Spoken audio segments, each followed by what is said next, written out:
ఇక 2015, 16 గ్రూప్ 2 రద్దు. ఇది ఈరోజు నిరుద్యోగులకు సంబంధించి ఒకవైపు ముఖ్యమంత్రి నేను ఉపాధి కల్పిస్తాను, ఉద్యోగాలు కల్పిస్తాను అంటుంటే మరొక వైపు నిరుద్యోగులకు నిరాశ ఎదురవుతున్నది.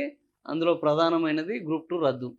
నాటి ఎంపిక జాబితా కొట్టివేత, పునర్మూల్యాంకనము నిర్వహించి అర్హుల జాబితా విడుదల చేయాలన్నారు. 8 వారాల్లో ప్రక్రియ పూర్తి కావాలి. రాష్ట్ర ఉన్నత న్యాయస్థానం సంచలన తీర్పిచ్చింది. హైకోర్టు ఉత్తర్వులు, సాంకేతిక కమిటీ సిఫారసులను కమిషన్ ఉల్లంఘించింది. సో, గత ప్రభుత్వంలో టీఎస్పీఎస్సీ అప్పుడు నిర్వహించిన పరీక్షల్లో అనేక లోపాలున్నాయి. వాళ్ళు అడ్డగోలుగా చేశారు అని కాంగ్రెస్ పార్టీ అనేక ఆరోపణలు చేసింది. దానిని బలపరిచే విధంగా ఈరోజు ఏంది అనంటే ఈ గ్రూప్ 2 దాన్ని వాళ్ళు రద్దు చేస్తూ హైకోర్టు ఒక తీర్పుని ఇవ్వడము, వీటికి పునర్మూల్యాంకనం చేయాలనడము. ఇప్పుడు ఇది వీళ్ళకు కొద్దిగా కలిసొచ్చేది, నిరుద్యోగులకు కొద్దిగా బాధ కల్పించేది. అంటే రాజకీయానికైతే పనికొస్తది. కానీ నిరుద్యోగులకు మాత్రము కొంతమందికి, ఎందుకంటే ఇందులో ఎప్పుడు కూడా ఓ 10 మంది ఉంటే అందులో ఇద్దరు తప్పు చేస్తారు. ఆ ఇద్దరు తప్పులు మిగిలిన 8 మంది కూడా అనుభవించాల్సిన పరిస్థితి ఏర్పడుతది. ఇప్పుడు ఈ గ్రూప్ 2లో కూడా ఎవరో కొంతమంది చేసి ఉంటారు. కొంతమంది అధికారులు, కొంతమంది అభ్యర్థులు ఇది వాళ్ళ ప్రయోజనం కోసం చేసిన ఈ కార్యక్రమం ఈరోజు అందరి అభ్యర్థులకు, ఆ వ్యవస్థకు మచ్చ తెచ్చే విధంగా తయారైంది. 2015, 16 గ్రూప్ 2ను రద్దు చేస్తూ మంగళవారం హైకోర్టు సంచలన తీర్పు వెలువరించింది. ఓకే. నాటి ఎంపిక జాబితాను కొట్టేసింది. ఆ రోజు ఎంపిక చేసిన వాళ్ళందరి పేర్లని హైకోర్టు డివిజన్ బెంచ్ తీర్పు, సాంకేతిక కమిటీ సిఫార్సులను విరుద్ధంగా జంబ్లింగు, వైట్నర్ వినియోగము, తుడిపేతలున్న పార్ట్ బి పత్రాలను పునర్మూల్యాంకనం చేయడము చెల్లదని పేర్కొంది. హైకోర్టు తీర్పు, సాంకేతిక కమిటీ సిఫార్సులకు విరుద్ధంగా వివరించే అధికారం తెలంగాణ పబ్లిక్ సర్వీస్ కమిషన్కు లేదని తేల్చి చెప్పింది. జవాబు పత్రాల్లో ట్యాంపరింగ్ జరిగిందని స్పష్టంగా కనిపిస్తున్నప్పుడు వాటిని పక్కన పెట్టకపోవడము, అంటే ట్యాంపరింగ్ జరిగినా వాటిని పక్కన పెట్టకుండా వాటిని పరిగణలోకి తీసుకొని వాళ్ళని ఎంపిక చేసి వాళ్ళకు నియామక పత్రాలు ఇవ్వడము, ఇది టీఎస్పీఎస్ యొక్క వైఫల్యము. 2019 అక్టోబర్ 24న ఇచ్చిన ఫలితాలు ఏకపక్షము, చట్ట విరుద్ధము. సో, 2015, 16లో నిర్వహిస్తే 2019లో వీళ్ళకు ఫలితాలు ఇస్తే ఇప్పుడు 2025లో దాన్ని రద్దు చేశారు. అంటే 10 ఏళ్ల పాటు ఈ గ్రూప్ 2 అభ్యర్థుల యొక్క పోరాటము ఈరోజు నిష్ఫలమైపోయింది. ఇప్పుడు వాళ్ళు కొత్తగా మళ్ళా ఏమన్నా అప్లై చేసుకుందామంటే ఏజ్ అయిపోతుంది. చదువుకుందామంటే చదువుకునే పరిస్థితులు ఉండయి. మళ్ళా ప్రిపేర్ అయ్యే పరిస్థితులు ఉండయి. కుటుంబాలు, పరిస్థితులు అన్నీ మారిపోతాయి. 10 ఏళ్ల తర్వాత ఇట్లాంటి ఫలితాలు వస్తాయి. దీనికి బాధ్యులు ఎవరు అనంటే ఖచ్చితంగా అధికారులు.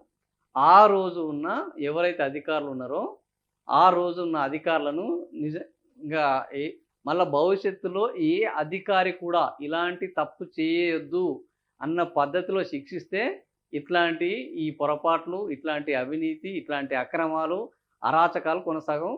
ఇప్పుడు ఎంతమంది దీనివల్ల ఇబ్బంది పడ్డారో గ్రూప్ 2 కింద 13 కేటగిరీలో 1032 పోస్టుల భర్తీకి నోటిఫికేషన్ వచ్చింది. అనుబంధ నోటిఫికేషన్ జారీ అయింది. 1032 2016 నవంబర్లో పరీక్షలు జరిగాయి. 16 డిసెంబర్లో కమిషన్ సాంకేతిక కమిటీని ఏర్పాటు చేసింది. ప్రశ్నాపత్రం బుక్లెట్‌కు, ఓఎంఆర్ షీట్లకు పొంతన కుదరలేదు. ఎప్పుడు? 2016లోనే. అయితే దాని మీద సాంకేతిక కమిటీ ఏసింది. ప్రశ్నాపత్రంలోని బుక్లెట్ నెంబరు, ఓఎంఆర్ నెంబరు ఒకటే ఉండాలని అభ్యర్థులు, ఇన్విజిలేటర్లు భావించడం వల్ల ఈ గందరగోళం తలెత్తింది. సో, ఓఎంఆర్ షీట్ పార్ట్ ఏలోని అభ్యర్థి వ్యక్తిగత వివరాలకు సంబంధించిన చిన్న పొరపాట్లు ఉంటే మన్నించవచ్చని, పార్ట్ బిలోని 150 ప్రశ్నల జవాబులకు ఏదైనా తుడిచివేత, వైట్నర్ వాడితే వాటిని మూల్యాంకనం చేయరాదని కమిటీ సిఫారసు చేసింది. అయితే ఈ వ్యవహారంపై కొందరు హైకోర్టును ఆశ్రయించగా సింగిల్ జడ్జి మాన్యువల్‌గా మూల్యాంకనం చేయాలని ఉత్తర్వులు. దీనిపై హైకోర్టు డివిజన్ బెంచ్‌ను ఆశ్రయించగా ఇరుపక్షాల వాదనలను సాంకేతిక కమిటీ సిఫారసులను సమర్థించింది. ఇంతవరకు బ్రహ్మాండంగా ఉంది. సో, 2019 జూన్ 6న తీర్పు వచ్చింది. ఏమని? హైకోర్టు డివిజన్ బెంచ్ ఇచ్చిన తీర్పు అమలు ముసుగులో ఓఎంఆర్ షీట్లలో వైట్నరు, తుడిచివేతలకు పాల్పడిన అభ్యర్థుల పత్రాలను కూడా మూల్యాంకనం చేయడం వల్ల ఆ తీర్పు స్ఫూర్తికి విరుద్ధంగా కమిషను, అంటే ఇట్లాంటి వాళ్ళని పక్కన పెట్టాలనేమో సాంకేతిక కమిటీ నిర్ధారించింది. సాంకేతిక కమిటీ యొక్క సిఫారసులను అమలు చేయాలని కోర్టు భావించింది. కోర్టు అనుగుణంగా తీర్పునిస్తే ఆ తీర్పుని పక్కన పెట్టి, సాంకేతిక కమిటీ ఇచ్చిన సిఫారసులను పక్కన పెట్టి వైట్నరు తుడిచివేతలకు పాల్పడిన అభ్యర్థుల యొక్క పత్రాలను మూల్యాంకనం చేయడం జరిగింది. సో, ఇది హైకోర్టు ఇచ్చిన తీర్పులోని అంశాలను అధ్యయనం చేస్తుంది. కోర్టు నుంచి అధికారికంగా తీర్పు కాపీ అందిన తర్వాత బోర్డు సమావేశం కానున్నది.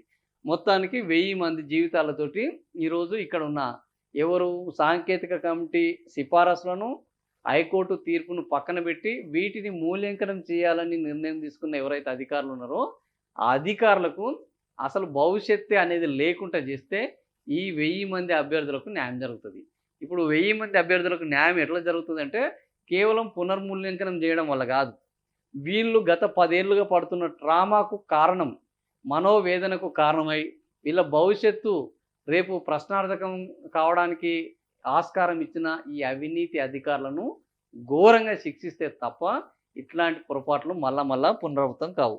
సో, నా అభిప్రాయం అయితే ఇక్కడ పునర్మూల్యాంకనం చేయడంతో పాటు ఈ అధికారులను ఈ కోర్టులు తీవ్రంగా శిక్షించాలి. కేవలము మూల్యాంకన చేయడము అని ఆ తీర్పులను పరీక్షలను రద్దు చేయడం కాదు. అసలు ఈ అధికారులు ఈ తప్పులకు పాల్పడ్డ అధికారులను ఎందుకు శిక్షించడం లేదు ఈ కోర్టులు? శిక్షించాలని అభ్యర్థుల తరపులో ఉన్న న్యాయవాదులు ఎందుకు అడగడం లేదు? ఇలాంటి పొరపాట్లు జరగకుండా ఉండాలంటే ఇలాంటి అధికారులు ఇంకా భవిష్యత్తులో ఎలాంటి వాటిల్లో కూడా అధికారులుగా ఉండడానికి వీల్లేదు. అసలు వీళ్ళని పోస్టుల నుంచి సస్పెండ్ కాదు, కంప్లీట్‌గా రిమూవ్ చేయాలి అని ఎందుకంటే ఇది ఒకరితోటో ఇద్దరితోటో కాదు. ఒక వ్యవస్థ మీద నమ్మకాన్ని పోయేటట్టు చేస్తున్నాయి. వేల మంది జీవితాలతోటి ఆటాడుకుంటున్నారు. ఈ వేల మంది జీవితాలకు ఈ ప్రభుత్వాల మీద, ఈ వ్యవస్థల మీద, మొత్తం రేపు భవిష్యత్తు మీద నమ్మకం పోయే విధంగా వ్యవహరిస్తున్నారు. ఇలాంటి వాటిలలోనైనా కోర్టులు ఈ వ్యవస్థల మీద నమ్మకం కల్పించేందుకు తప్పు చేసిన వాళ్ళు ఎంతటి వాళ్ళైనా సరే వాళ్ళని వదిలిపెట్టము. వాళ్ళకు శిక్షలు గ్యారంటీగా ఉంటాయి. ఆ శిక్షలు కూడా ఇట్లాంటి తప్పులు చేసి జీవితాలతో ఆడుకునే వాళ్ళకు జీవితాలు లేకుండా చేస్తామన్న పద్ధతిలో వ్యవహరిస్తే బాగుంటుందనేది నా అభిప్రాయం.